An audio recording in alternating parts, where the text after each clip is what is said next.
যখন তুমি ছোট শিশু অবস্থায় মায়ের সাথে ঘুমিয়ে আছো, ডান দিকে মা তোমাকে শোয়াইছে, তুমি ভিজায় ফেলছো, রাত্র বাজে 12টা। আবার যখন 1টার সময় তুমি ভিজিয়ে ফেলছো বাম পাশটাও, ডান পাশও ভিজা বাম পাশও ভিজা। এবার তোমাকে কোথায় রাখবে? মা তোমাকে ভিজার মধ্যে রাখতে পারে না, মা তোমাকে বুকের উপরে রাখবে। এবার ডান পাশে বাম পাশে যখন ভিজিয়ে ফেলছো, মা তোমাকে বুকের উপরে উঠায় দেয়। ওই মায়ের বুকের উপরে শুইয়া যখন তুমি আবার ভিজিয়ে ফেলছো, এবার মা তোমার জন্য ওই মায়ের শুকনা জায়গাটা ছেড়ে দিয়ে মা সারা রাত্র তোমার জন্য ওই ভিজার মধ্যে শুইয়া দিন কাটায়। সকালবেলা যখন মা ঘুম থেকে ওঠে তখন মায়ের চোখে ঘুম। কেন? সারা রাত্র তোমার খেদমত করেছে, তোমাকে বারে বারে কাপড় পাল্টিয়ে দিয়েছে। ওই যে মা তোমার জন্য এই কষ্টটা করে, এই কষ্ট আর কেউ তোমার জন্য করে না। ওরে দুনিয়ার যুবকরা রে, আমি তোদের পায়ে ধরে বলি রে যুবক, তুমি চিন্তা করে দেখো যে এই দিন তুমি অসুস্থ হয়েছিলে, দুনিয়ার সব মানুষ তোমাকে ছেড়ে চলে গেছে, কিন্তু তোমার মা রাত্র 2টা 3টা নাই, যতক্ষণ তুমি সুস্থ না হইছ ততক্ষণ তোমার পাশে বসিয়া মা তোমাকে জ্বরের মধ্যে পানি ঢালছে, মা তোমাকে খাওয়াইয়া দিছে। ওই মা তোমার জন্য এখনো পর্যন্ত, যদিও তুমি বৃদ্ধ হয়ে গেছো, একজন বুড়া মানুষ দেখবেন ছেলেও বৃদ্ধ, মাও বৃদ্ধ। ওই ছেলে যত বৃদ্ধই হোক না কেন, মা যদি জীবিত থাকে, মায়ের কাছে ছেলে কোনোদিন বুড়া হয় না। ওই সন্তানের জন্য মা এখনো কাঁদে। তুমি যখন বাড়ি থেকে বের হয়ে যাও, বের হয়ে দূরে চলে যাও, ওই আসার আগ পর্যন্ত মা ঘুমায় না। মায়ের দিল সন্তানের সাথে সর্বদা লটকে থাকে। সন্তান বিদেশে গেছে, বিদেশ থেকে ফোন দিয়েছে, ও মা আমি বাড়িতে আসবো গো মা, বলো না তোমার জন্য কি আনতাম। বিদেশ গেছে সন্তান, 4 বছর হয়েছে। এমন একটা ঘটনা আপনাদেরকে শোনাই, বরিশালের একটা ঘটনা। বিদেশে সন্তান থাকে, বিদেশ থেকে ফোন করেছে, ও মা আমি বাড়িতে আসতে চাই গো মা, আমি বাড়িতে আসবো। কি নিয়ে আসবো মা তোমার জন্য একটু বলো না। সন্তান যখন বিদেশ থেকে ফোন দিয়েছে, মা বলে বাবারে আমার কিছু লাগবে না, 4টা বছর হয়ে গেছে, কতগুলি ঈদ আমি তোরে সারা কাটাইছি, আমি মার জন্য কিছু লাগবে না রে বাবা, তুই যদি পারিস তোর বাবার জন্য কিছু নিয়ে আসিস। কি বলেন? এমন বলে না? বলে না? প্রত্যেক মার কাছে সন্তানরা যখন ফোন দেয়, সন্তানের কাছে মা মুখ খেলো কিছু চায় না, কারণ মা জানে, মা যখন এরকম বলে আমার জন্য কিছু লাগবে না রে সন্তান, তুই তোর বাবার জন্য কিছু নিয়ে আসিস। সন্তান তখন বলে, ও মা তুমি এমন কেন গো, তুমি আমার কাছে কিছু চাইতে পারো না, যখনই আমি বলি তোমার জন্য কিছু নিয়ে আসবো তুমি না করো কেন মা? আমি তো চাই তুমি আমার কাছে কিছু চাও। বলে বাবারে তুই আমাকে কি দিবি? তুই দুনিয়ার সব কিছু আমাকে দিল, আমার দিল তুই খুশি করতে পারবি না, যেই পরিমাণ খুশি আমি তোর মা ডাক শুনলে হয়ে যায়। এই জন্য দেখবেন অনেক সন্তান যখন মার সাথে রাগ করে ঘর থেকে বের হয়ে যায়, ওই সন্তানের দিকে মা তাকায় থাকে কখন সন্তান আমাকে ডাক দিবে।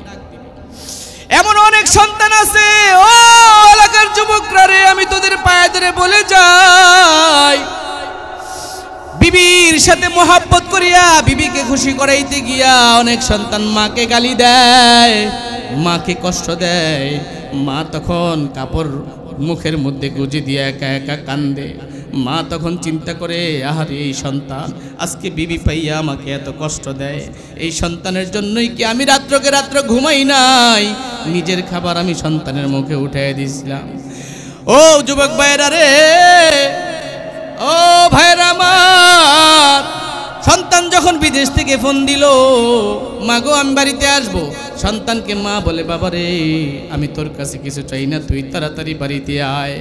ওই সন্তান যখন বাড়িতে রওনা হয়েছে, ঢাকা আইসা সদরঘাট দিয়ে যখন লঞ্চে উঠছে, ও এলাকার মুমিন ভাইরা আমার, ওই সন্তান বাড়িতে যাওয়ার জন্য যখন গাড়িতে উঠছে, সদরঘাট যাবে, গাড়িতে উঠা যখন গাড়িতে বসছে, কিছু দূর যাইতে না যাইতেই মা আবার ফোন দিছে, বাবা তুই এখন কোথায়? বলে মা গো আমি লঞ্চের কাছাকাছি চলে এসেছি, আমার গাড়িতে আছি মা। মা যখন ফোন দিয়েছে মাকে বলছে, মা আমি মাত্র 12টার ভিতরে তোমার কাছে চলে আসব। মা তো অপেক্ষায় আছে সন্তান কখন বাড়িতে আসবে, সন্তানের সাথে 4 বছর পরে একসাথে বসে খানা খাবে। রাত্রের খানা মা খায় নাই, সন্তানের অপেক্ষায় বসে আছে সন্তান কখন আসবে।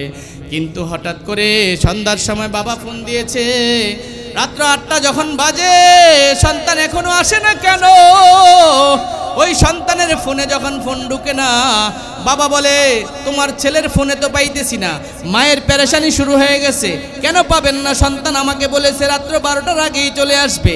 আরে রাত্র যখন 12টা বেজে গেছে, সন্তানের মোবাইলে ফোন দিতেছে, রিং হয় কিন্তু ধরে না, রিং হয় কিন্তু ধরে না। রাত্র যখন গভীর হয়ে গেছে, রাত্র 2টা বেজে গেছে, এবার বাবা যখন ফোন দিয়েছে ধরছে, একজন লোক ধরে বলে, কে? বলে আপনি কে? বলে আমি হলাম সন্তান এই মোবাইলওয়ালার বাবা। আমাকে বলেন না এই মোবাইলওয়ালা কোথায়? বলে আপনার সন্তানকে আপনি নেওয়ার জন্য একটা অ্যাম্বুলেন্স নিয়ে আসেন। আপনার সন্তান রাস্তার মধ্যে অ্যাক্সিডেন্ট করেছে, আপনার সন্তানের শরীরে রক্ত মাখা রাস্তার পাশে পড়ে আছে, ওই সন্তানকে নিতে হলে আপনি একটু তাড়াতাড়ি আসেন।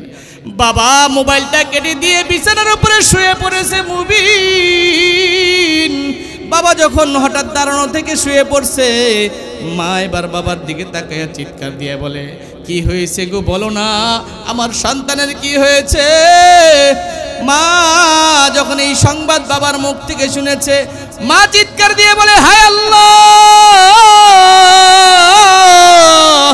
আমার সন্তান 4 বছর পরে বাড়িতে আসতেছে, আমাকে বলছে আইসা আমার সাথে খানা খাবে। ও এলাকার লোকেরা কে কোথায় আসো রে? আসো না, আমার সন্তানটাকে একটু আমার কাছে আইনা দাও। বাবা বলে, এই পাগলিরে তোরা ধর। বাড়ির মানুষগুলি ডাক দিয়া মাকে ধরলো। মাকে ধরায়া বাবা বলে, তাকে ধরে রাখো, এই পাগল আর এখন সহ্য করতে পারবে না। আমি বাবা যাইতেছি আমার সন্তানকে নিয়ে আসতে। বাবা তাড়াতাড়ি করে গাড়ি নিয়ে বাবা ওই সন্তানকে আনার জন্য গেল। সন্তানকে অ্যাম্বুলেন্সে উঠাইয়া যখন বাঁশি বাজাইয়া রাস্তা দিয়া বাড়ির কাছে আসছে, মা রাত্র থেকে কাঁদতে কাঁদতে জার হইয়া পাগল হইয়া যায়, বারে বারে বেহুশ হইয়া যায়। বাড়ির মানুষগুলি মায়ের মাথার মধ্যে পানি ঢাইলা মাকে বারবার হুঁশ নিয়ে আসে। যখন মা হুঁশ ফিরে আসে তখনই বলে, আমার সন্তান কোথায় আছে, তারে একটু আমারে দেখাও না, তারে একটু আমাকে সামনে এনে দাও। বাড়ির ভিতরে যখন অ্যাম্বুলেন্সটা ঢুকাই দিছে, মা সন্তানের সামনে যাইয়া দাঁড়াইয়া সন্তানের মুখের দিকে তাকাইয়া মা একটা চিৎকার দিয়া বলে, ও বাবা, তুই তো আমার কাছে আসলি রে বাবা, আমি এইভাবে তোকে দেখতে চাই নাই, তুই আমার সাথে একটা কথা বল। 4 বছর যাবত তোর মুখ থেকে মা ডাক শুনতে পাই না। ও বাবা, তুই আমাকে একবার মা বইলা ডাক, শুধু তোর এত কিছু আমার প্রয়োজন নাই, একটা বারের জন্য আমাকে মা বলে ডেকে না। ও ভাইরা আমার, আমি হাতে ধরে পায়ে ধরে বলি রে মুবিন, ও যুবক ভাইয়েরা, তোমরা যারা মাকে কষ্ট দিয়েছো, মাকে কষ্ট দিয়ে কাঁদায় আছো, মার কাছে যাইয়া ক্ষমা চাও, মার পায়ে ধরে ক্ষমা চাইবা। তুমি যদি মার পায়ে ধরে ক্ষমা চাইতে পারো, তাহলে তুমি তোমার জান্নাত বানায় নিতে পারবা। কারণ মাকে যারা খেদমত করে, মা তাদের উপর রাজি খুশি হয়ে যায়। আল্লাহ বলেন, খেদমত করবা মা বাবার, আর ইবাদত করবা একমাত্র আমি আল্লাহর ইবাদত করবা। আর এই ইবাদত তোমাদের কাছে গ্রহণীয় হবে, এই ইবাদত গ্রহণীয় হবে আমি আল্লাহর কাছে যখন তোমরা মাতা পিতার সন্তুষ্টি অর্জন করতে পারবা। অনেক সন্তান আছে মা বাবাকে কষ্ট দেয়, বাবাকে গালি পর্যন্ত দেয়, সম্পত্তির জন্য বাবাকে পর্যন্ত কষ্ট দেয়, মাকে কষ্ট দেয়। এই জন্য আমরা নিয়ত করি যে ইনশাআল্লাহ আমাদের ঘরে এই বুড়া আর বুড়ি যারা আছে তারা আমাদের জন্য রহমত। আল্লাহ নবী সাল্লাল্লাহু আলাইহি সাল্লাম বলছেন, যার মা বাবা দুনিয়ার জমিনের উপরে আছে, তারা যেমন এখনো তাদের জান্নাতরা দুনিয়ার জমিনের উপরেই আছে। কেন? যে যদি মা বাবার খেদমত করে, সন্তান দুনিয়া থেকেই মা বাবার খেদমতের মাধ্যমে দুনিয়া থেকেই জান্নাত বানায় নিতে পারবে। ওরে মুমিন, তুমি একটু চিন্তা করে দেখো, তুমি এখন যে শ্বাস প্রশ্বাসটা ভিতরে নিতেছো রে মুমিন, আল্লাহ যদি হুকুম করে সাথে সাথে তোমার নাশ হয়ে শুয়ে পড়বা। মাইকে এলান হবে অমুকের ছেলে অমুক দুনিয়ার জমিনে আর নাই, অমুকের মেয়ে অমুক আজকে দুনিয়া থেকে বিদায় নিয়ে গেছে। তোমার জন্য বাঁশঝাড়ের বাঁশ কাটা হবে, ঠান্ডা পানিকে আগুন দিয়া বড়ই পাতা দিয়া গরম করা হবে, কোন দোকানের কাপড় কিনে আনা হবে তোমার জন্য। মসজিদের বারান্দা ইমাম সাহেব বসিয়া কাপড় কাটবে, কাফনের কাপড় রেডি হবে, আর মসজিদের মাইকে এলান হবে বাড়িওয়ালা নাই রে বাড়ি, নাই রে দুনিয়াতে। এই বাড়িওয়ালা তো তোমাকে ছেড়ে, তো আমাকে ছেড়ে চলে গেছে, এমন এলান হবে প্রতিদিন আমার সামনে আর তোমার সামনে। এমন এলান হয় না, হয় না? তারপরেও কি মুমিন তোমার আমল আর আমার আমলের মধ্যে কোনো পরিবর্তন আসছে? আসে নাই। বলে কাফা বিল মাউতি ওয়াইদা, আল্লাহ নবী সাল্লাল্লাহু আলাইহি সাল্লাম বলে, ওরে মুমিন, তোমার জন্য একজন বান্দা তোমার সামনে মৃত্যুবরণ করা, এরকম মাগরিব থেকে নিয়ে রাত্র 12টা পর্যন্ত ওয়াজ শ্রবণ করার চাইতে একটা মৃত্যুর সংবাদ তোমার কানে আসা, এটাই তোমার জন্য যথেষ্ট। একজন মানুষ মারা গেছে, এই মারা যাওয়ার মুমিন তোমার জন্য একটা সবক। আরে লোকটা বিকালবেলা আমার সাথে বৈশা কথা বলতেছে, আমার সাথে বৈশা চা খাইতেছে, ওই লোকটা মারা গেল। আরে কত মানুষ দেখলাম রে মুমিন, কত মানুষ দেখলাম বসে বসে গল্প করতেছে, চা খাইতেছে, হঠাৎ করে বলে আমারে ধর, আমারে ধর, আমার কেমন যেন লাগতেছে। বাবা ছেলেকে বলতেছে আমার কেমন যেন লাগতেছে, আমার পানির তৃষ্ণা পাইছে, বুকটা ব্যথা করতেছে। বিবি তাড়াতাড়ি করে পানি আনতে গেল, আইনা পানি আর সামনে নিয়ে আসছে, ওই পানি কিন্তু লোকটা খাইতে পারে নাই। দুনিয়ার জমিন থেকে আস্তে আস্তে ছেলের কোলের মধ্যে ঢলে পড়ে গেছে। একটু পরে হাত দিয়া দেখা গেল এই লোকটা আর দুনিয়ার জমিনে নাই। এমন হয় না, হয় না? এই জন্য মৃত্যুর খবর কখন তোমার কাছে আসে, ওই সময়টা আসার আগে আগে তুমি পরিপূর্ণ ঈমানদার হয়ে যাও। আল্লাহ তাআলা কোরআনুল কারীমে বলেন, কুল ইন্নাল মাউতাল্লাযী তাফিরুনা মিনহু ফাইন্নাহু মুলাকীকুম, কুল ইন্নাল মাউতাল্লাযী তাফিরুনা মিনহু ফাইন্নাহু মুলাকীকুম সুম্মা তুরাদ্দুনা ইলা আলিমিল গায়বি ওয়াশ শাহাদা ফায়ুনাব্বিউকুম বিমা কুনতুম তা'মালুন।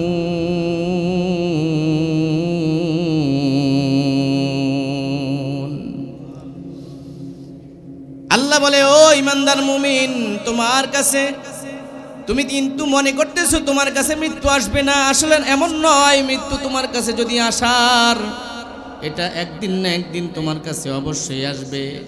এই মৃত্যু থেকে তুমি যদি পলায়ন করে আকাশেও যাইতে চাও, তুমি আসমানে যাইও থাকতে পারবা না, জমিনের নিচে গিয়েও থাকতে পারবা না। যেখানে তোমার মৃত্যু লেখা আছে রে মুমিন, সেইখানে তোমাকে মৃত্যু আশা গ্রাস করবেই করবে। মৃত্যু যেখানে তোমার হওয়ার কথা, তুমি ইচ্ছা কইরা হইলেও ওইখানে তুমি যাইয়া উপস্থিত হইবা। এখন কথা হইল, আল্লাহ নবী সাল্লাল্লাহু আলাইহি সাল্লাম বলেন, এই দুনিয়ার জমিনে বুদ্ধিমান কারা? কারা বুদ্ধিমান? বলে, যাদের মাথায় টাক নাই, চুল নাই, টাক পড়ে গেছে, তারা মনে হয় বুদ্ধিমান। কি বলেন, ঠিক না ভাই? ঠিক। যাদের মাথায় চুল নাই, চুল এরকম মাথা খালি হয়ে গেছে, বলে যে এই লোকটা বুদ্ধিমতী, বুদ্ধিমতা, বিচারপতি, অমুক বিচারপতি, যত বুদ্ধি, দুনিয়ার বুদ্ধি যাদের কাছে বেশি আছে, দেখবেন এদের মাথায় কি নাই? চুল নাই, টাকওয়ালা। ওই বড় বড় ইমানদার, ওই বড় বড় বুদ্ধিমত্তা যারা, দুনিয়ার বুদ্ধিজীবী যারা, মাথার চুল শেষ হয়ে গেছে, তাদের কিন্তু দুনিয়ার সব ধরনের বুদ্ধি আছে। ওই বুদ্ধিগুলিকে বা এদের কাজ আল্লাহ রাব্বুল আলামিন বুদ্ধিমান বলে নাই, আল্লাহর নবীও তাদেরকে বুদ্ধিমান বলে নাই। কাদেরকে বলছে বুদ্ধিমান? قال رسول الله صلى الله عليه وسلم من دان نفسه عمل لما بعد الموت। যারা আমি আল্লাহকে ভালোবাসে, যারা ঈমানওয়ালা, যারা ঈমান নিয়ে চলাফেরা করে, ঈমান নিজের ভিতরে থাকা অবস্থায় চিন্তা করে, মান দানা নাফসাহু, আমি কে, আমার রব কে, আমাকে কে বানাইলো, আমি কোত্থেকে আসলাম, আমার ঠিকানা কোথায়, আমি কোথায় যাইব, এই কথা যারা চিন্তা করে, আল্লাহর নবী বলে তারা হইল সবচেয়ে বুদ্ধিমান। মান দানা নাফসাহু ওয়া আমিলা লিমা বাদাল মাউত। যারা নিজেকে চিনছে, নিজে কোত্থেকে আসছে, কার কাছ থেকে আসলো, কোথায় যাবে, যাদের এই চিন্তা ভাবনা আছে, তারা হইল বুদ্ধিমান। চাই সে নারী হোক, চাই সে পুরুষ হোক, তারা হইল ঈমানওয়ালা, তারা হইল আমলওয়ালা, তারা হইল বুদ্ধিমান। বুদ্ধিমান হতে গেলে কবরের কথা চিন্তা করতে হবে। বাদশাহ হারুনুর রশিদের নাম তো আমরা শুনছি, একজন ইমানদার বাদশাহ। বাদশাহ হওয়ার পরেও তিনি সব সময় কবরের কথা চিন্তা করতেন। এর চাইতেও বেশি বুদ্ধিমান, এর চাইতেও বেশি চিন্তাওয়ালা, এর চাইতেও বেশি আল্লাহওয়ালা ছিল আরেকজন লোক, নাম ছিল বাহলুল। বাদশাহ হারুনুর রশিদ এমন একজন বাদশাহ, যেই বাদশাহ দুনিয়ার বুকে সবচাইতে বেশি সময় আল্লাহর কথা চিন্তা করেছেন বাদশাহ হওয়া সত্ত্বেও। ওই বাদশাহ, বাগদাদের বাদশাহ হারুনুর রশিদ, তার দরবারে একজন পাগল আসতেছে। একজন পাগল সব সময় আসা যাওয়া করত, যার নাম বাহলুল পাগলা। মানুষ তাকে পাগল বলে জানতো, কিন্তু পাগল তো এমন পাগল নয়, সে ছিল আল্লাহর পাগল। আল্লাহ আল্লাহ আল্লাহ যার কাম ছিল, আল্লাহকে যে বেশি ভালোবাসতো, নবীকে যে বেশি ভালোবাসতো, নবীর মুহাব্বত যার দিলে ছিল, এমন একজন লোক ছিল বাহলুল। ওই বাহলুল বাদশার দরবারে আসছে, এসে উপস্থিত। আসসালামু আলাইকুম, ও বাদশাহ কেমন আছেন? বলে বাহলুল পাগলা তুমি আসছো? বলে হ্যাঁ হুজুর আসছি। আসো এদিকে আসো, তোমাকেই কে খুঁজতেছি। বলে কেন আমাকে খুঁজতেছেন একটু বলবেন? বাহলুল বলে আমাকে কেন খুঁজেন একটু বলবেন কি? বাদশাহ হারুনুর রশিদ বলে এই বাদশার পক্ষ থেকে তোমাকে একটা লাঠি দিলাম, ধরো। বলে কেন দিলেন এই লাঠিটা? বলে আমি তোমাকে এই লাঠিটা দেওয়ার কারণ হইল তুমি সবচাইতে বোকা আমার দৃষ্টিতে, আর আমি তোমাকে দিলাম, তুমি বোকা হিসেবে দিলাম। এখন তোমার কাছে বলে দিলাম তুমি এই লাঠিটা নিয়ে যাও, যাইতে যাইতে ঘুরতে থাকো। তোমার চাইতে যদি কোনো বোকা মানুষ দুনিয়াতে পাও, তাহলে এই লাঠিটা তাকে তুমি দিয়ে দিবা। এই লাঠি লইয়া তুমি ঘুরতে থাকো, যেখানে গিয়া তুমি তোমার চাইতে বোকা একজন লোক পাইবা, তাকে তুমি এই লাঠিটা দিবা। বাহলুল পাগলা বাদশার থেকে লাঠি লইয়া ঘুরতে ঘুরতে পুরা এলাকা ঘুরে আর ঘুরে, কোথাও তার চাইতে বোকা মানুষ পায় না। যার সাথে কথা বলে সেই তার চাইতে চালাক মনে হয়। বাহলুল চিন্তা করে বাদশা আমাকে লাঠি দিল, কার কাছে আমি এই লাঠি দিব? সবাই তো আমার চাইতে বেশি বুদ্ধিমান, সবাই তো নিজের ব্যাপারে ভালো জানে, সবাই তো সময়কে কাজে লাগায়, একমাত্র আমি বাহলুলই আছি যে কিনা সময়ের মূল্য দিতেছি না। বাহলুল চিন্তা করতেছে এই লাঠি নিয়ে আর কত ঘুরবো আমি, যতক্ষণ লাঠি নিয়ে ঘুরবো তার চাইতে আল্লাহ আল্লাহ করলে আমার বেশি কাজ হইবে। বাহলুল যখন দেখলো ঘোরাঘুরির মধ্যে কোনো ফায়দা নাই, বোকা খুঁজে কোনো তালাশ করে কোনো লাভ নাই, যাই যাই যেই বাদশা আমাকে লাঠি দিছে তার কাছে আমি লাঠি ফেরত দিয়ে আসি। বাদশাহ আবার ঘুরতে ঘুরতে বাদশার দরবারে বাহলুল চলে আসলো। আইসা দেখে বাদশার দরবারে আরো মানুষের সমাগম। কি ব্যাপার? বাদশার যে গেট দিয়ে যখন হারুন রশিদের কাছে ঢুকে, বাহলুল দেখে গেটের বাইরে অনেকগুলি ওট বোঝাই করা হচ্ছে। ওটের মধ্যে অনেক খাবার, বিভিন্ন ধরনের খাবারের বস্তা উঠাইতেছে। আবার দেখলো কতগুলি সৈন্য এরকম যুদ্ধের শস্ত্র দিয়ে সাজানো হচ্ছে। আবার দেখলো কিছু গাড়ির মধ্যে সামান উঠানো হচ্ছে। বাদশাহ দরবারে এই সমস্ত কারবার দেখিয়া বাহলুল মনে মনে বলতেছি, ব্যাপার কি? আমি তো সব সময় দেখতাম বাদশাহ ইবাদতের মধ্যে মগ্ন থাকতো, বাদশাহ বিভিন্ন জিকির আজকারের মধ্যে থাকতো। এমন কি দেখা যাইতেছে আজকে? ঘোড়া সাজাইতেছে, রসদপত্র সাজানো হচ্ছে, সৈন্যবাহিনী সাজানো হচ্ছে। বাদশাহ কোথায়? আস্তে আস্তে খুঁজতে খুঁজতে বাদশার সামনে যাই উপস্থিত। বাদশাকে বলে, ও বাদশাহ, কি ব্যাপার? এত এত আয়োজন কি জন্য? কিসের আয়োজন হচ্ছে? এত সাজগোজ কিসের জন্য? বাদশাহ বলে, ও বাহলুল, এই জন্যই তো আমি তোমার কাছে লাঠিটা দিয়েছিলাম। আমি জানি তুমি একটা বোকা, তুমি বোকা, এই জন্য লাঠি তোমাকে দিয়েছিলাম। এর চাইতে বোকা তুমি পাবে না, সেটাও আমি জানি। আর তুমি এই কারবার দেখুন যুগ দেখে যেহেতু বুঝো না, সেই জন্য আমি বুঝতে পেরেছিলাম তোমার মধ্যে এই ধরনের জ্ঞান নাই। বাহলুল এবার ডাক দিয়ে বলে, ও বাদশাহ, আমি জানি না আমি বোকা কিনা, আমি জানি না, তবে আমি অনেক ঘোরাঘুরি করেছি, আমার সময় নষ্ট হয়ে গেছে। আমি এখন আমার লাঠিটা আপনার হাতে দিতে চাই। আমি মনে করেছিলাম আমার চাইতে বোকা আর পাবো না, কিন্তু আমি এখন দেখতেছি আমার চাইতে বোকা একজন লোক খুঁজে আমি পেয়ে গেছি। এই লাঠি এখন আমি মনে করতেছি আপনাকে দেওয়াই আমার সবচাইতে উপযুক্ত কাজ। বাদশা বলে, ব্যাপার কি? তুমি কি তাইলে বলতে চাও এই কথা? আমি যেরকম তোমাকে বোকা বলছিলাম, তুমি এখন আমাকে বোকা বলতেছো? বাহলুল ডাক দিয়ে বলে, ও বাদশাহ হারুন রশিদ, আমি মনে করেছিলাম দুনিয়ার বুকে আমার চাইতে বোকা আমি পাবো না, কিন্তু আমি দেখতেছি আপনি আমার চাইতে বোকা। বলে, কেন বাহলুল, তোমার আমাকে বোকা মনে হইল কেন? বাহলুল বলে, আমার আপনাকে এই জন্য বোকা মনে হয়েছে, কারণ আল্লাহ তাআলা আমাদের জন্য দুইটা জগৎ বানাইছেন। একটা হলো মাটির উপরের জগৎ, আর একটা হলো মাটির নিচের জগৎ। দুনিয়ার উপরে মাটির জগতের জন্য আপনি এত কিছু সাজাইছেন কেন, আমাকে বলবেন কি?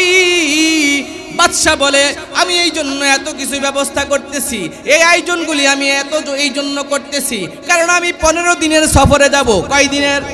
15 দিনের সফরে যাব। ওই 15 দিনের সফরে গেলে আমার খাবার কি প্রয়োজন হবে না? বলে, হ্যাঁ প্রয়োজন হবে। আমার কি মানুষের প্রয়োজন হবে না? বলে, হ্যাঁ প্রয়োজন হবে। আমার কি সাওয়ারি লাগবে না? হ্যাঁ লাগবে।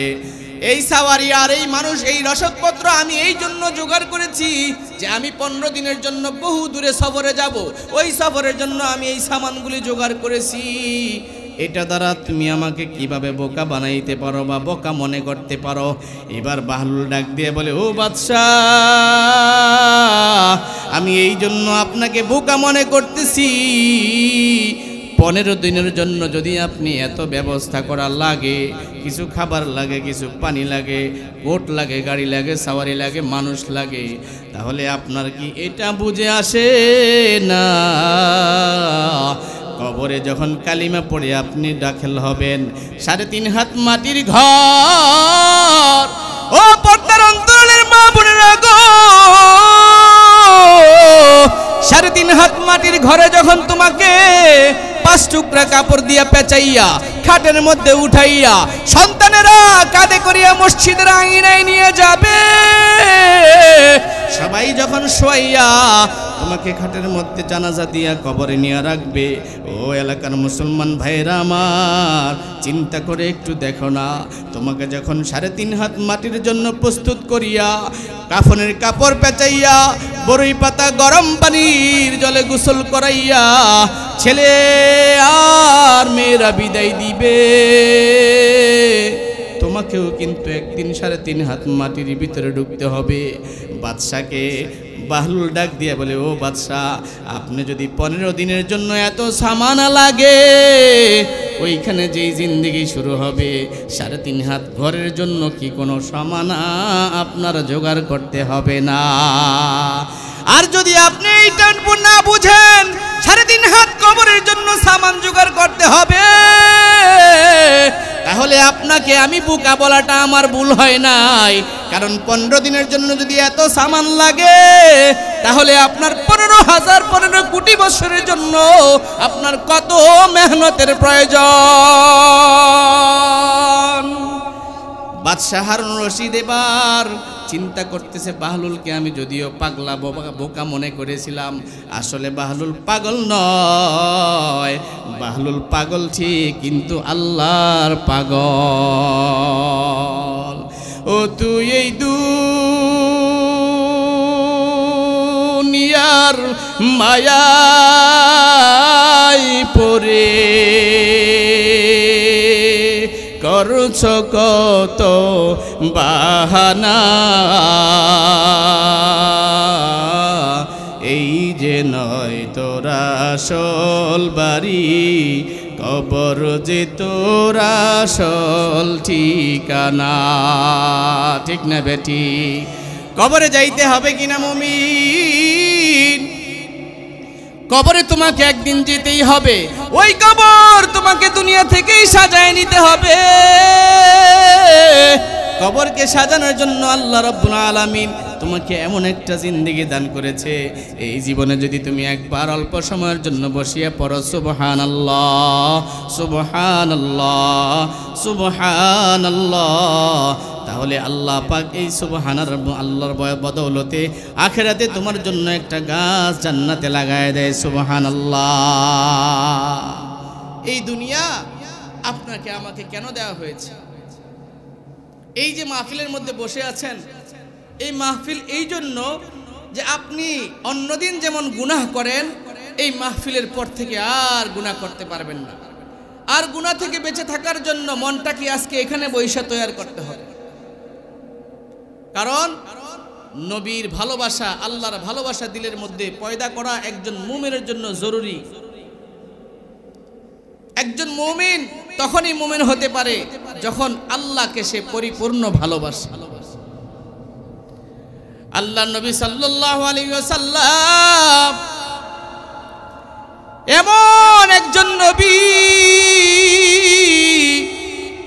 যেই নবী দুনিয়াতে আসার পরে একদিন বাবাকে বাবা বলে ডাকতে পারে নাই, মাকে মা বলে ডাকতে পারে নাই।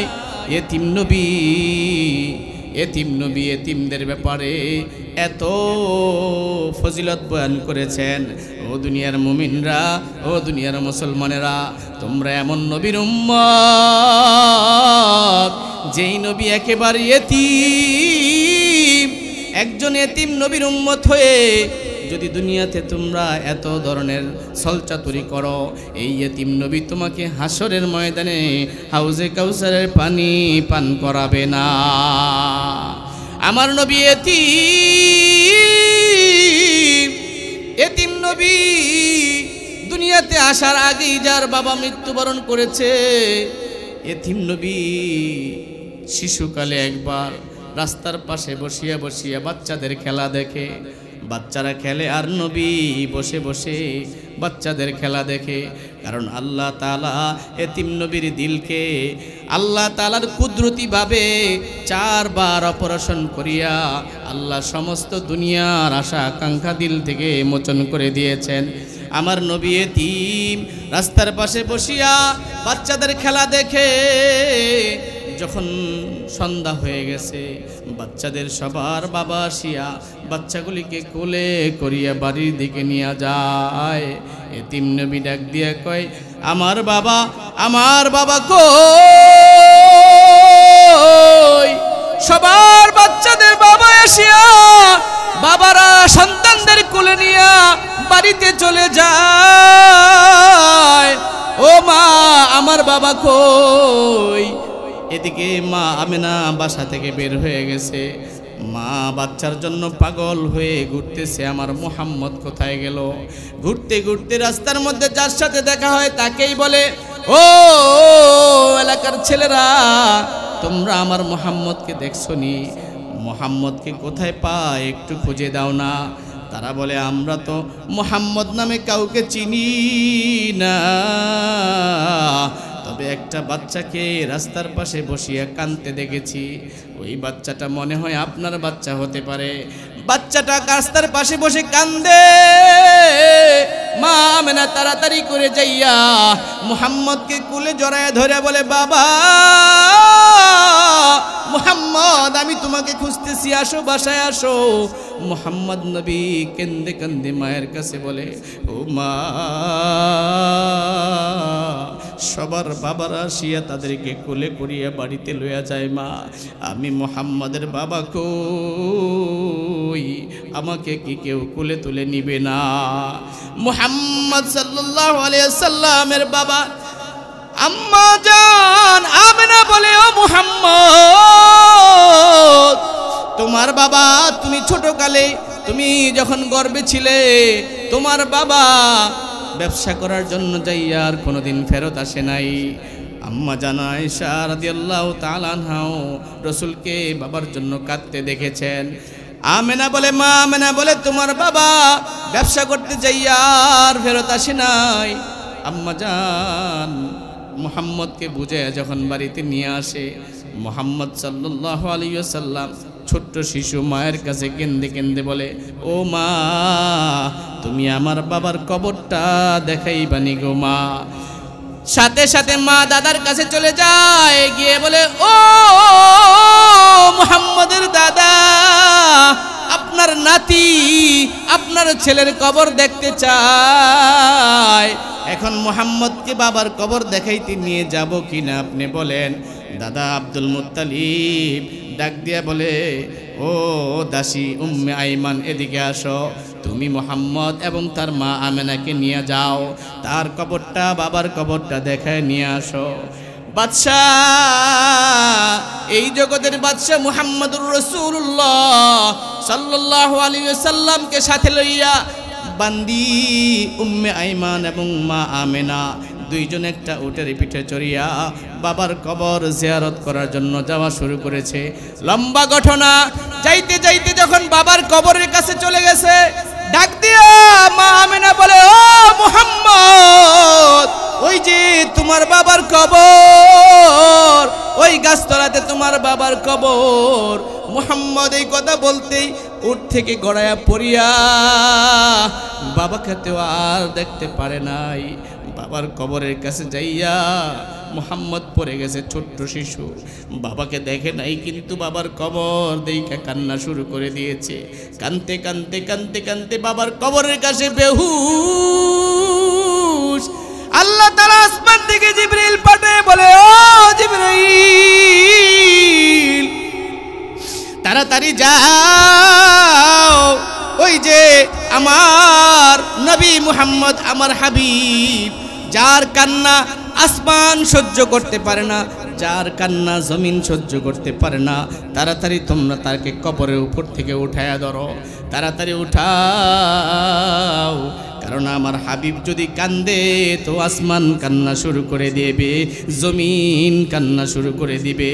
মুহাম্মদ আরবি বাবার কবর দেখিয়া মায়ের সাথে যখন উটের মধ্যে উঠিয়া আবার বাড়ির দিকে রওনা হয়েছে, মুহাম্মদ সাল্লাল্লাহু আলাইহি ওয়াসাল্লামের চোখে পানি। বাবার জন্য সন্তান কাঁদতে কাঁদতে জারজার হইয়া যায়। যাইতেছে, রাস্তার মধ্যে কিছু দূর যাওয়ার পরে মা আমিনা ডাক দিয়ে বলে, ও উম্মে আইমান, এই সাওয়ারিটা থামায়া দাও, সাওয়ারিটাকে থামাও, উটটাকে একটু থামাও। বলে, কেন গো? বলে, আমার পেটে ব্যথা উঠেছে। উম্মে আইমান উটটাকে থামায় দেওয়ার পরে মা আমেনা উট থেকে পড়ে গেছে, উট থেকে পইরা কান্না শুরু করে দিয়েছে, কারণ এমন ব্যথা শুরু হয়েছে। মা আমেনা বুঝে ফেলছে আর বুঝি দুনিয়ার জমিনে থাকবে না। উম্মে আইমান মাটির মধ্যে পড়িয়া কান্দে। আপনার কি হয়েছে একটু বলবেন কি? এইদিকে মা আমিনা বলে, ও উম্মে আইমান দাসী শুনো, আমার বাচ্চা মুহাম্মদকে আমার বুকের উপরে একটু উঠায়া দাও, আমার এতিম মুহাম্মদকে আমার বুকের উপরে একটু উঠায়া দাও। বাদশাহ, দুনিয়ার জগতের বাদশাহ, দুনিয়াতে আসছে এতিম হইয়া। আমার আপনার নবী শিশুকালে বাবাকে দুনিয়াতে আসার আগেই হারিয়ে ফেলছে। এখন যখন 5 বছর বয়স, মা দুনিয়া থেকে যাওয়ার উপক্রম হয়ে গেছে, মা বুঝে ফেলছে আর দুনিয়াতে থাকবো না। এখন উম্মে আইমানকে মা আমেনা বলে, আমার শিশুটাকে আমার বুকের উপরে উঠাইয়া দাও। শিশু মুহাম্মদকে বুকের উপরে উঠাইয়া আম্মা জান আমেনা বলে, বাবা মুহাম্মদ, তুমি দুনিয়াতে আসার আগেই বাবাকে হারায় ফেলছো। এখন আমি তোমাকে ছেড়ে যাওয়ার আমার জন্য মনে হয় আর দুনিয়াতে থাকা হবে না। ক্লিপ তাকায়া দেখে ওটের মধ্যে গেছে তো 3 জন, ফেরত আসে 2 জন। তাকায়া দেখে উম্মে আইমানকে দেখা যায়, সাথে নাতি মুহাম্মদকে দেখা যায়। নাতি মুহাম্মদ দাদার কাছে গিয়া দাদাকে গলার মধ্যে জড়ে ধইরা কান্দে আর বলে, ও দাদা, জন্মের আগেই দুনিয়াতে আসার আগেই আমি বাবাকে হারাইছি। বাবার কবর জিয়ারত করতে আইসা আমি আমার মাকেও হারায় ফেলাইছি। আমার মতো এতিম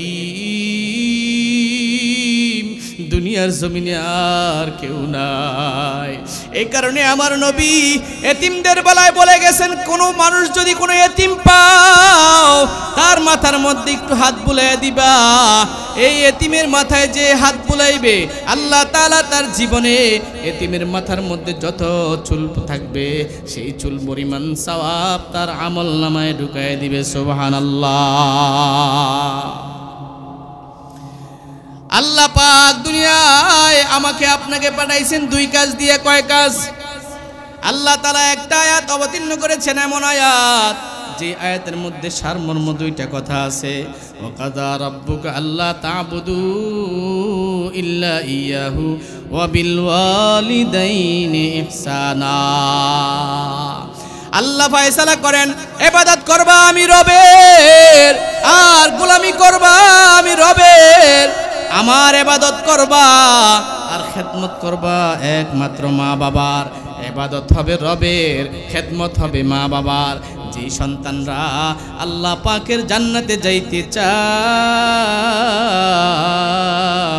তারা আল্লাহর গোলামির পরে মা বাবার খেদমতের দিকে নজর দাও।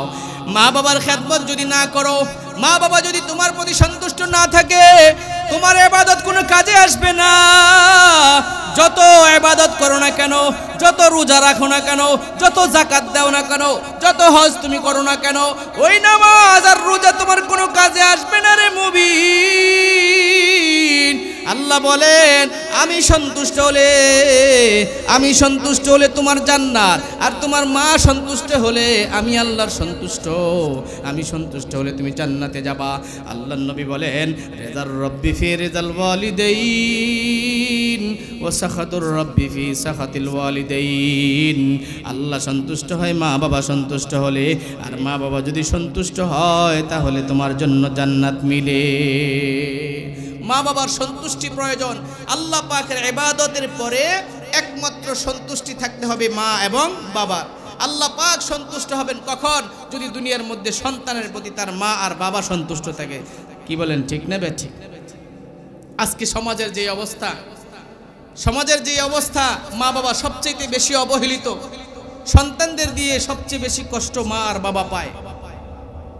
আল্লাহ পাক সন্তানকে মা বাবার জন্য রহমত দান বানায় পাঠাইছেন, মা বাবাকেও সন্তানের জন্য রহমত বানায় পাঠাইছেন। মা আর বাবা যতক্ষণ আপনার উপরে সন্তুষ্ট থাকবে, আপনার প্রত্যেকটার ইবাদতের মধ্যে আপনার আল্লাহ পাকের সন্তুষ্ট থাকবে। আল্লাহ বলেন, আমার সন্তুষ্টি আসবে ইবাদতের মাধ্যমে, আর আমি আল্লাহ মা বাবা সন্তুষ্ট থাকলে তোমার জন্য জান্নাতের ফয়সালা করে দেব। মা বাবা যদি সন্তুষ্ট না থাকে তাহলে আল্লাহ নারাজ হয়ে যায়। আজকে সমাজের মধ্যে দেখা যায়, কোনো মা যদি সন্তানকে কষ্ট দেয়, কোনো মা যদি সন্তানকে একটু বকা দেয়, ওই সন্তান মার বাবার উপরে নারাজ হয়ে যায়। ও দুনিয়ার মুসলমানেরা চিন্তা করে দেখেছো, সন্তান যদি কষ্ট পাইয়া একটু নারাজ হইয়া ঘর থেকে বের হয়ে যায়, মনে করেন সকালবেলা আপনার সন্তানকে আপনি গালি দিচ্ছেন, খেয়াল করে দেখবেন মা সন্তানকে গালি দেয়, মা সন্তানকে বকা দেয়, তার ভালোর জন্যই বকা দিছে। সকালবেলা মা সন্তানকে গালি দেওয়ার পরে সন্তান বাড়ি থেকে বের হয়ে গেছে, চলে গেছে, এদিকে সেদিকে ঘুরে, দুপুর হয়ে গেছে, সন্তান এখনো বাড়িতে আসে নাই। এবার মা চিন্তা শুরু হয়ে গেছে, আমার সন্তানকে তো সকালবেলা গালি দিয়েছিলাম, সে কোথায় গিয়েছে? দুপুরে যখন খাবার সময় হয়ে গেছে, মা তার জন্য অপেক্ষা শুরু হয়ে গেছে। মা অপেক্ষা করে সন্তান কখন আসবে, সন্তানের আসার অপেক্ষা করিয়ে মা এদিকে খুঁজে ওদিকে খুঁজে, এদিকে তাকায় ওদিকে তাকায়। যখন দুপুর গড়ায় গেছে, 3টা 4টা বেজে যায়, মা আর খানা খাইতে পারে না। কেন জানেননি? সকালে সন্তানকে গালি দিয়েছে, ওই গালির কারণে সন্তান বাহিরে চলে গেছে। এখন মা চিন্তা করে, আমার সন্তানকে আমি গালি কেন দিলাম, না জানি আমার সন্তানটা কি খেয়েছে। যখন সন্তান সন্ধ্যা পর্যন্ত বাড়িতে আসলো না, মা এবার আরো পেরেশান। সন্ধ্যার পরে মা এবার বাবাকে বলে, সকালে তো আমি সন্তানকে গালি দিয়েছিলাম, ছেলেটাকে মেরেছিলাম, যাও না একটু খুঁজে দেখো সন্তান কোথায় গেছে। বাবা বলে, চিন্তা করো না, চলে আসবে, চিন্তা করো না, চলে আসবে। এইভাবে যাইতে যাইতে যখন রাত্র হয়ে গেল, 8টা 9টা হয়ে গেল, এবার মা আর ঘুম নাই। মা চিন্তা করে, আমার ছেলে কোথায়? পাগল সন্তান খুঁজে খুঁজে মা হয়রান হয়ে গেছে।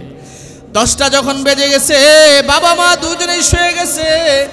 মা রাতের বেলা আর খাবার খাইতে পারে না, খাবার তার ভিতরে যায় না। মা বাবাকে বলে, যাও না একটু খুঁজে দেখো, আমার সন্তানটা কোথায় যেন হয়ে গেছে, কোথায় যেন রইল, তাড়াতাড়ি তাকে একটু খুঁজে এনে দাও। এবার মা অন্ধকারের মধ্যে বের হয়ে যায়, এই বাড়ি ওই বাড়ি খুঁজতে থাকে। সন্তান যখন রাত্র হয়ে গেছে আর বাড়িতে ফেরত আসে না, সন্তানের জন্য মা পাগল হয়ে গেছে, শুয়ে আছে, ঘুম ধরে না, ঘুমায় না, রাত্র মা খায় নাই। হঠাৎ করে যখন রাত্রিবেলা 12টার সময় সন্তান আইসা দরজার মধ্যে টোকা দেয়, ও ইমানদার বান্দারা, এখন তুমি রাত্রিবেলায় 11টা বাজে, 12টার সময় যখন এইখান থেকে তুমি বাড়িতে যাইবা, যদি তোমার বিবি না থাকে, তুমি যদি যুবক হয়ে থাকো, ও যুবক তুমি একটু চিন্তা করে দেখো, ট্রাই করে দেখো, বাড়িতে যাইয়া যখন তুমি প্রথম দরজার মধ্যে টোকা দিবা, তোমার জন্য মা একটা টোকার পরে দ্বিতীয় টোকা লাগে না রে সন্তান, মা তোমার জন্য দরজা খুলে দেয়। বাবারে তুমি খাইছো নি, আসো খানা খাইবা, তোমার জন্য খাবার বিছায়া দেয়। এমন মা, যেই দরদি মা যার নাই, সে বুঝে মা হারানোর কি ব্যথা। যার মা নাই সে বুঝে মা আর বাবা না থাকলে কেমন লাগে। আজকে সেই মাকে আমরা কষ্ট দিতেছি। আল্লাহ বলেন, ওয়াকাযা রাব্বুকা আল্লা তা'বুদু ইল্লা ইয়াহু ওয়া বিল ওয়ালিদাইনি ইহসানা। আমার ইবাদত করবা, ইবাদত আমি ছাড়া কারো ইবাদত করতে পারবা না। ইল্লা ইয়াহু, একমাত্র আল্লাহর ইবাদত। ওয়া বিল ওয়ালিদাইনি ইহসানা, আর মাতা পিতার সাথে সুন্দর ব্যবহার করবা, এমন ব্যবহার করবা যেটা ইহসান সুলভ ব্যবহার, দয়া সুলভ ব্যবহার। মা আর বাবার সাথে তুমি খেদমত করবা, মা বাবার দিল জয় করবা। এমন কোনো আচরণ কইরো না রে যুবক, যেই কাজের দ্বারা মা আর সন্তানের মধ্যে ঝগড়া হয়ে যায়। এমন কাজ কইরো না যেই কাজ মা উফ বলে, মা কষ্ট পায়। যদি বাবা কষ্ট পায় আর মা কষ্ট পায়, তাহলে তোমার জান্নাতও শেষ, তোমার দুনিয়াও শেষ, আখিরাতও শেষ। তোমরা যারা মনে করো দুনিয়ার মধ্যে উন্নতি করেছো, একা একা মা বাবার দোয়া ছাড়া করতে পারো নাই, মা তোমাকে দোয়া যদি না করতো, মার দোয়া ছাড়া তুমি দুনিয়ায় সফলতা পাইবা না। মায়ের দোয়া লও হে মুমিন, মায়ের দোয়া লও, মায়ের দোয়া লও হে মুমিন, মায়ের দোয়া লও। বিপদে পড়বে না তুমি যখন যেথায় যাও, বিপদে পড়বে না তুমি যখন যেথায় যাও। মায়ের দোয়া লও হে মুমিন, মায়ের দোয়া লও। বাবার দোয়া লও হে মুমিন, বাবার দোয়া লও। তোমরা যারা মনে করো টাকায় তুমি হইছ বড়, তোমরা যারা মনে করো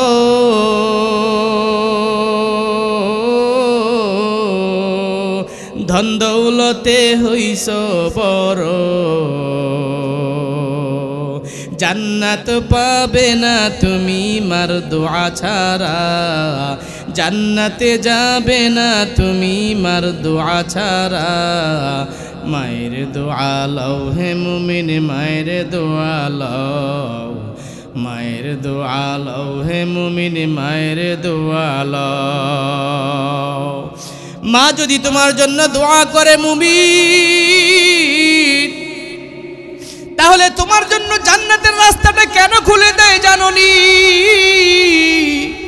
কারণ এই মা ওই মা যেই মা তোমার জন্য 10 মাস 10 দিন মেহনত করেছে, 10 মাস 10 দিন তোমাকে গর্ভে ধারণ করেছে।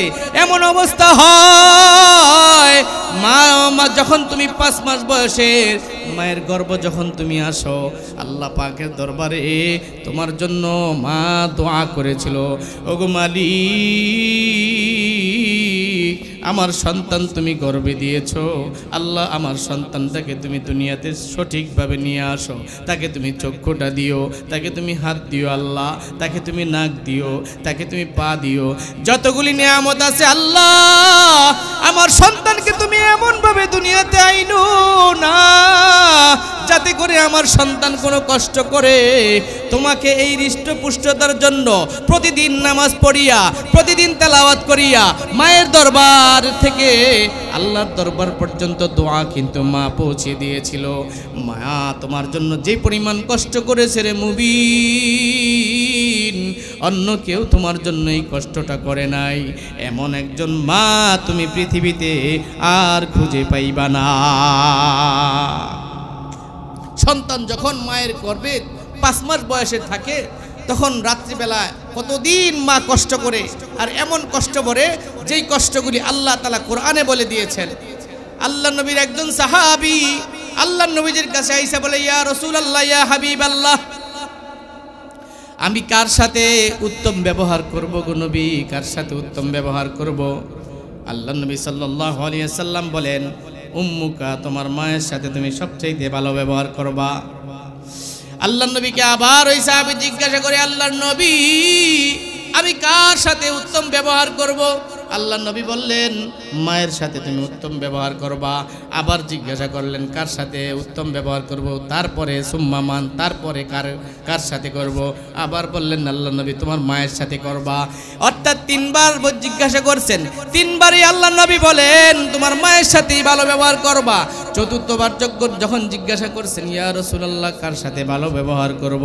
আল্লাহ নবী বললেন, তুমি তোমার বাবার সাথে ভালো ব্যবহার করবা। কেন এই কথা বললেন? 3 বার কেন মায়ের কথা বলা হলো, 1 বার কেন বাবার কথা বলা হলো? আল্লাহ নবী সাল্লাল্লাহু আলাইহি সাল্লাম বলেন, এমন 3টা কষ্ট আছে যে 3টা কষ্ট বাবা করে না, শুধু মাই করে। ওই 3টা কষ্ট কি? বলে 1 নম্বর কষ্ট হলো মা তোমাকে পেটে ধারণ করে, মা গর্ভে ধারণ করে, এটা বাবা করে না। 2 নম্বর, মা তোমাকে প্রসব বেদনা সহ্য করিয়ে দুনিয়ার মধ্যে প্রসব করে, অর্থাৎ মা তোমাকে জন্ম দেয়, এটা বাবা করে না। 3 নম্বর, মা তোমাকে 2 বছর পর্যন্ত ও হামলুহু ওয়া ফিসালুহু 30 শাহরা, আল্লাহ বলেন মা তোমার জন্য 30 মাস পর্যন্ত বুকের দুধ পান করায়। এই 3টা কষ্ট মা করে, যেটা বাবারা করে না। এই জন্য এই 3 বারই আল্লাহ নবী সাল্লাল্লাহু আলাইহি সাল্লাম এই 3টা কষ্ট যেহেতু মা একা করে, এই জন্য বললেন যে 3 বার তোমার মায়ের কষ্ট, মায়ের সাথে তুমি ভালো ব্যবহার করো। বাবার কথা 4র্থবারে গিয়ে বলছেন, কেন? যেই কষ্টগুলি বাকি যত কষ্ট আছে ওইগুলি মাও করে, বাবাও করে। এই জন্য মা আর বাবা একদিক দিয়ে সমান, আর তিন দিক দিয়ে মা মার বাবার চাইতে বেশি অগ্রগামী।